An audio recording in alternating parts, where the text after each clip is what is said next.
Hello students.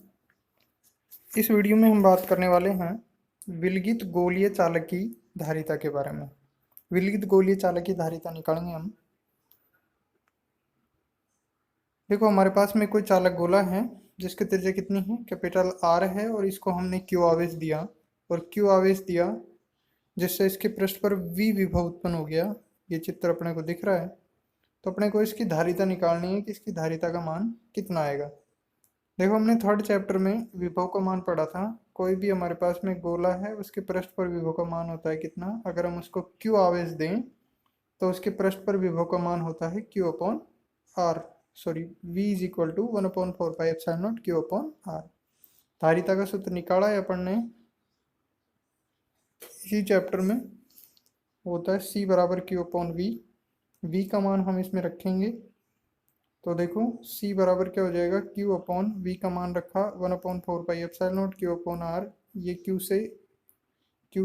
Cancel हो गया, q cancel हो गया, 4πε0 आर ऊपर चला जाएगा तो c का मान कितना आएगा, 4πε0 आर। तो गोलीय चालक की धारिता का मान आ गया ये। अब देखो, गोलीय चालक की धारिता इस सूत्र से अपने को ये पता चल रहा है कि गोलीय चालक की जो धारिता है वो c के क्या है, c का मान जो है वो r के क्या है, समानुपाती है। यानी कि गोलीय चालक की धारिता उसकी त्रिज्या पर निर्भर करती है और त्रिज्या का मतलब उसके आकार पर निर्भर करती है। यदि गोलीय चालक किसी परावैद्युत माध्यम में स्थित हो जिसका परावैद्युतांक कितना है, एप्सिलॉन आर, तो उसकी धारिता कितनी हो जाएगी, C M is equal to, C M क्या है यहाँ पे, हमने एप्सिलॉन आर परावैद्युतांक वाले माध्यम में गोलीय चालक की धारिता को किससे व्यक्त किया है, सी एम से व्यक्त किया है। और सी एम का मान कितना आएगा, 4πε0 एप्सिलॉन आर और आर। यहाँ पे कैपिटल आर क्या है, गोले की त्रिज्या, एप्सिलॉन आर क्या है, माध्यम का परावैद्युतांक, एप्सिलॉन नोट क्या है, निर्वात की वैद्युतशीलता। देखो, 4πε0 आर किसके बराबर होता है, सी के बराबर, यानी कि निर्वात या वायु में गोलीय चालक की धारिता। जब हम इसमें रखेंगे 4πε0 आर की जगह सी, तो सी एम का मान किसके बराबर आएगा, सी एप्सिलॉन आर के बराबर। और यहाँ से अगर एप्सिलॉन आर का मान निकाला जाए तो कितना आएगा, सी एम अपॉन सी। इसका मतलब क्या हुआ, अतः माध्यम का परावैद्युतांक, ये एप्सिलॉन आर क्या है, माध्यम का परावैद्युतांक, माध्यम की विद्युत धारिता और वायु की विद्युत धारिता के अनुपात के बराबर होता है। ठीक है। अब एक छोटा सा न्यूमेरिकल देखते हैं। देखो, एक गोलीय चालक है जिसकी धारिता कितनी है, 1 पिकोफैरड है। इसकी त्रिज्या ज्ञात करो। गोलाकार चालक की त्रिज्या c बराबर 1 अपने को दे रखी है 1 पिकोफैरड। पिकोफैरड को फैरड में चेंज करेंगे तो 10⁻⁻12 से मल्टीप्लाई करेंगे। ठीक है। देखो, धारिता का सूत्र हमें पता है कितना होता है, c is equal to 1/4 C is equal to C is equal to 4πε0 R. C is equal to कितना होता है, 4πε0 आर। यहाँ से अपने को निकालनी है त्रिज्या, तो त्रिज्या का मान कितना हो जाएगा, सी अपॉन 4πε0। देखो, सी की वैल्यू अपने को सवाल में दी हुई है 10⁻⁻12 फैरड। पी को फैरड में दी थी, हमने उसको फैरड में चेंज कर लिया। 1/4πε0 का मान 9 × 10⁹ न्यूटन मीटर स्क्वायर पर कूलाम स्क्वायर। ठीक है। ये मान जब हम इसमें रखेंगे, इन दोनों को मल्टीप्लाई करेंगे तो देखो 10⁻⁻12 और ये +9, तो 10 बचे -3 और 9 × 10⁻³ ये किस में आएगा, मीटर में। ठीक है। तो गोलीय चालक की धारिता कितनी हो गई, 9 × 10⁻³ मीटर। अब हम बात करते हैं संधारित्र की। देखो, संधारित्र क्या होता है, हमने अभी गोलीय चालक की धारिता के बारे में पढ़ा था कि कोई भी हमारे पास में गोलीय चालक है उसकी धारिता c का जो मान है वो उसकी त्रिज्या के ऊपर डिपेंड करता है। किसके ऊपर डिपेंड करता है, त्रिज्या r के ऊपर डिपेंड करता है। ठीक है। किसके ऊपर डिपेंड करता है, त्रिज्या r के ऊपर डिपेंड करता है। और हमने धारिता का सूत्र पढ़ा C बराबर Q बटा में V। अब देखो व्यवहार में अगर हमें ज्यादा धारिता का कोई गोलीय चालक चाहिए होगा तो इसका मतलब हमें चालक कैसा लेना पड़ेगा, बड़ा लेना पड़ेगा, मतलब उसकी त्रिज्या क्या लेनी पड़ेगी, ज़्यादा लेनी पड़ेगी। लेकिन अगर कहीं ऐसा पॉसिबल नहीं हो कि हम ज़्यादा बड़ा चालक नहीं ले पाएँ और वहाँ पे धारिता भी अपने को ज़्यादा चाहिए, तो उसका एक उपाय सोचा गया और वो उपाय मिला अपने को संधारित्र के रूप में। किसके रूप में मिला? संधारित्र के रूप में। ठीक है, देखो संधारित्र की डेफिनेशन कुछ इसी तरीके से लिखी है अपन ने कि संधारित्र एक ऐसी युक्ति है जिसमें किसी चालक के आकार में वृद्धि किए बिना आवेश की स्थिर मात्रा पर उसके विभव में कमी करके चालक की धारिता में वृद्धि होती है, संधारित्र कहलाता है। देखो इस डेफिनेशन को दोबारा से समझते हैं। इस डेफिनेशन में अपन ने क्या पढ़ा है, हमने गोलीय चालक की धारिता पढ़ी, उसमें हमने ये पढ़ा कि C का मान R के क्या होता है, समानुपाती। मतलब जितना बड़ा चालक लेंगे धारिता की उतनी ही बड़ी होगी। लेकिन अगर हमें कहीं ऐसी आवश्यकता हो कि हम चालक बड़ा नहीं ले सकते लेकिन धारिता हमें अधिक चाहिए हो, तो हम क्या कर सकते हैं। देखो धारिता का सूत्र पढ़ा है हमने C is equal to Q upon V. तो इस सूत्र की मदद से हम क्या करें, आवेश की स्थिर मात्रा पर, अब देखो C का मान Q अपॉन V है, तो अगर हम विभव को किसी तरीके से कम कर दें तो धारिता का मान क्या हो जाएगा, बढ़ जाएगा। क्योंकि हमें पता है ये बटे वाली जो चीज़ कम हो जाती है तो ये वाला मान क्या हो जाता है, बढ़ जाता है। ठीक है, तो संधारित्र की डेफिनेशन भी कुछ इसी तरीके से लिखनी है।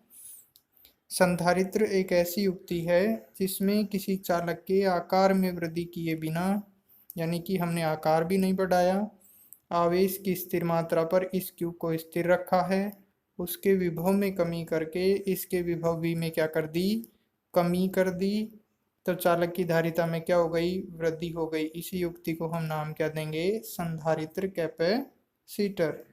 ठीक है, अब देखो संधारित्र में बेसिकली होता क्या है, हमारे पास में दो चालक प्लेटें होती हैं जिनको हम पास पास रखते हैं। एक प्लेट को हम बैटरी के पॉजिटिव टर्मिनल से जोड़ते हैं, एक को हम बैटरी के नेगेटिव टर्मिनल से जोड़ते हैं। देखो संधारित्र में दो परस्पर निकट स्थित चालक प्लेटें होती हैं जिनमें एक प्लेट पर धनावेश तथा दूसरी प्लेट पर उतना ही क्या होता है, ऋणावेश होता है। देखो हमने ये चित्र में दिखाया हुआ है, ये हमारे पास में एक प्लेट, ये दूसरी प्लेट, इसको हमने जोड़ दिया बैटरी के पॉजिटिव टर्मिनल से, इसको हमने जोड़ दिया बैटरी के नेगेटिव टर्मिनल से। तो जब हम इसको पॉजिटिव टर्मिनल से जोड़ेंगे तो इसके ऊपर आवेश आ गया प्लस, इसके ऊपर आवेश आ गया माइनस। ठीक है, तो इसके ऊपर प्लस क्यू आवेश, इसके ऊपर कितना आवेश, माइनस क्यू आवेश। तो इस तरीके से संधारित्र में क्या होती हैं, दो परस्पर निकट स्थित चालक प्लेटें होती हैं जिनमें से एक प्लेट पर धनावेश और दूसरी पर कैसा आवेश होता है, ऋणावेश होता है।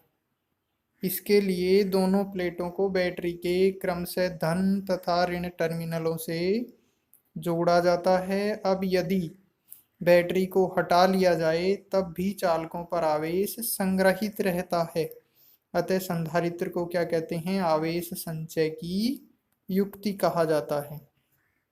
ठीक है, तो ये बात थी संधारित्र की। अब हम संधारित्र के सिद्धांत के बारे में पढ़ेंगे। संधारित्र का सिद्धांत क्या होता है, देखो प्रतीक चिन्ह देख लेते हैं अपन। संधारित्र को विद्युत परिपथ में दर्शाने के लिए हम इन प्रतीक चिन्हों को काम में लेंगे। यानी कि बैटरी का साइन तो क्या होता है, एक बड़ी लाइन खींचते हैं एक छोटी लाइन खींचते हैं, ये तो किसका साइन होता है, सेल का। ठीक है, तो इसमें ये बड़ा वाला जो होता है ये तो पॉजिटिव टर्मिनल होता है, ये छोटा वाला क्या होता है, नेगेटिव टर्मिनल होता है। लेकिन संधारित्र का साइन किसी भी विद्युत परिपथ में हम कैसे बनाएंगे, दो बराबर की लाइन खींचेंगे। क्या करेंगे, दो बराबर की लाइन खींचेंगे, वो किसको व्यक्त करेगा, संधारित्र को, कैपेसिटर को। ठीक है, अगर इसके ऊपर अपन एक तीर का निशान लगा दें तो वो परिवर्ती धारिता का संधारित्र कहलाएगा, और अगर सिंपल इस तरीके से दो बराबर की छोटी छोटी लाइनें खींच दे समांतर तो वो क्या होगा, नियत धारिता का संधारित्र होगा। ठीक है, अब हम बात करें संधारित्र के सिद्धांत की, तो संधारित्र का सिद्धांत क्या होता है, देखो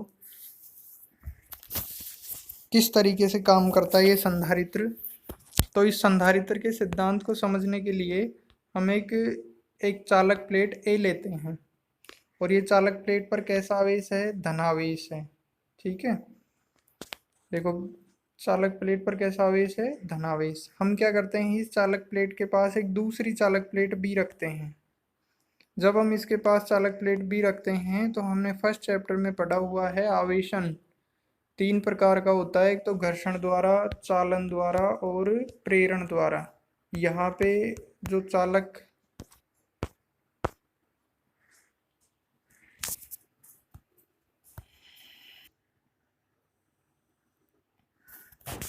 तो चालक प्लेट बी जो है, जिसको हमने चालक धनावेशी चालक प्लेट ए के पास रखा है, इसके पास वाले भाग पर तो ऋणावेश प्रेरित हो जाएगा और दूसरे भाग पर क्या हो जाएगा, धनावेश प्रेरित हो जाएगा। ठीक है, अब हम क्या कर दें, इस धनावेश चालक बी के भाग को, बी के धनावेशित भाग को हम क्या कर दें, भू संपर्कित कर दें। तो पृथ्वी से इलेक्ट्रॉन निकल करके इस प्लस को क्या कर देंगे, निरस्त कर देंगे, और इस प्लेट बी पर केवल क्या रह जाएगा, ऋणावेश रह जाएगा।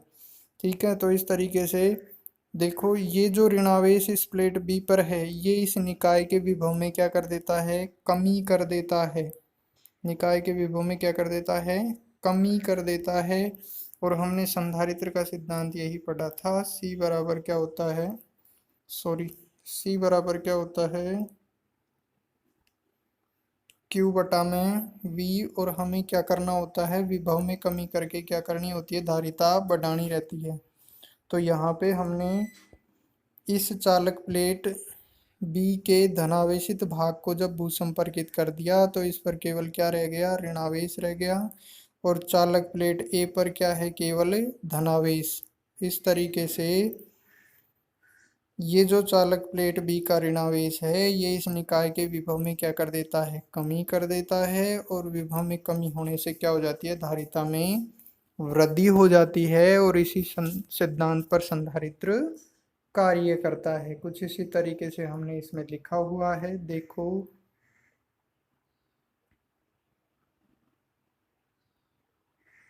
चित्रानुसार एक धनात्मक आवेशित चालक प्लेट ए लेते हैं।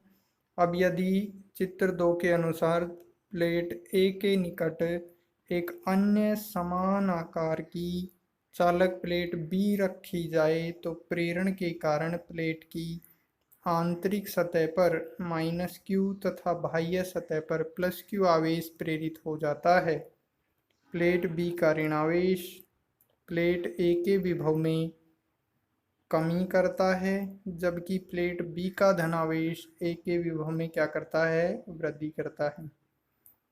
परंतु प्लेट बी का ऋणावेश प्लेट ए के अपेक्षाकृत निकट होता है, अतः परिणामी रूप से प्लेट ए के विभव में क्या होती है, कुछ कमी होती है, एवं निकाय की धारिता में कुछ वृद्धि होती है।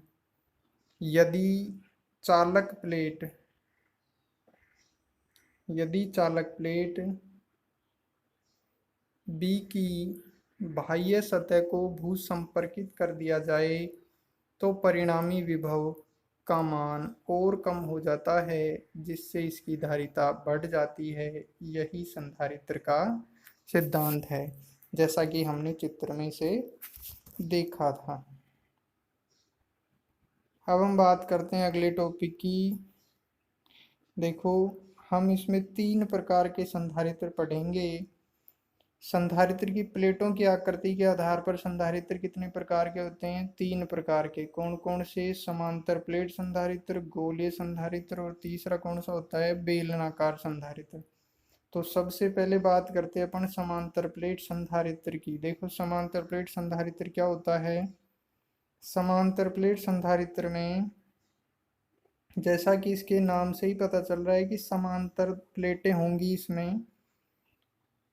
तो देखो समान ज्यामिति और समान क्षेत्रफल की 2 धातु की प्लेटें परस्पर अल्प दूरी पर एक दूसरे के समांतर स्थित हों तो यह व्यवस्था क्या कहलाती है, समांतर प्लेट संधारित्र कहलाती है। तो ये हमारे पास में कोई दो चालक प्लेटें हैं, इस तरीके से एक दूसरे के समांतर रखी हुई हैं, एक के ऊपर प्लस क्यू, एक के ऊपर माइनस क्यू, इन दोनों के बीच की दूरी है डी। ठीक है,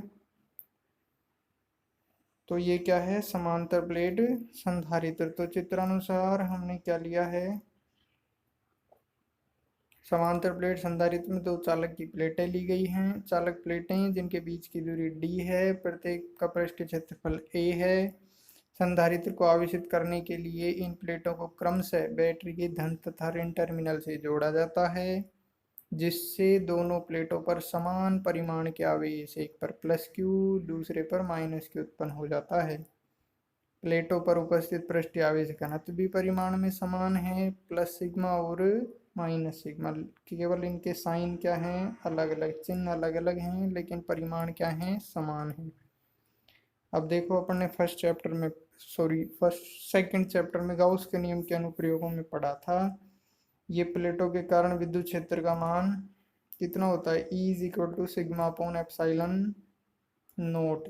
यदि प्लेटों के मध्य दूरी उनके आकार की तुलना में अल्प है, तब प्लेटों के मध्य भाग में विद्युत क्षेत्र का मान कितना आया था, सिग्मा अपॉन एप्सिलॉन नोट। देखो सिग्मा क्या है, यहाँ पे पृष्ठावेश घनत्व, इसका मान कितना होता है, क्यू बटा में ए। समीकरण 2 में हम किसका मान रखेंगे, एक का मान रखेंगे, यानी सिग्मा का मान समीकरण नंबर 1 में रखेंगे। तो हमारे पास में क्या आएगा, देखो 2 का मान 1 में रखा तो ई बराबर क्यू बटा में ए एप्सिलॉन नॉट। इसी तरीके से यदि संधारित्र की प्लेटों के बीच की दूरी कितनी मानी अपन ने, डी, तो उनके मध्य विद्युत क्षेत्र का मान ई बराबर वी अपॉन डी। ये थर्ड चैप्टर में अपन ने ये रिलेशन पढ़ा था। तो इन दोनों को समीकरण 3 और 4 की तुलना कराएंगे। देखो 4 तो क्या है, वी बटा डी, और समीकरण 3 में ई का मान कितना था, Q upon A epsilon not. तो जब हम v का मान यहाँ से निकालेंगे, d को इधर वज्र गुणा करा देंगे, क्रॉस मल्टीप्लाई, तो v का मान आया क्यू डी बटा में ए एप्सिलॉन नॉट। संधारित्र की धारिता कितनी हो जाएगी, संधारित्र की धारिता c बराबर क्यू बटा में v।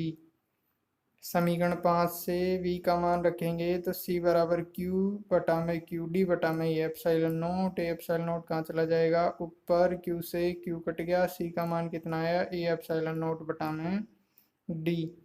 तो ये हमारे पास में क्या आ गया, समांतर प्लेट संधारित्र की धारिता। अब देखो समांतर प्लेट संधारित्र की धारिता की बात करें अपन, तो इस सूत्र से अपने को पता चल रहा है कि समांतर प्लेट संधारित्र की जो धारिता है c, वो प्लेट के पृष्ठ क्षेत्रफल और प्लेटों के मध्य दूरी के भी ऊपर निर्भर करती है। यानी कि ए के तो क्या होती है, समानुपाती, और डी के क्या होती है, व्युत्क्रमानुपाती। तो ये थी बात समांतर प्लेट संधारित्र की धारिता।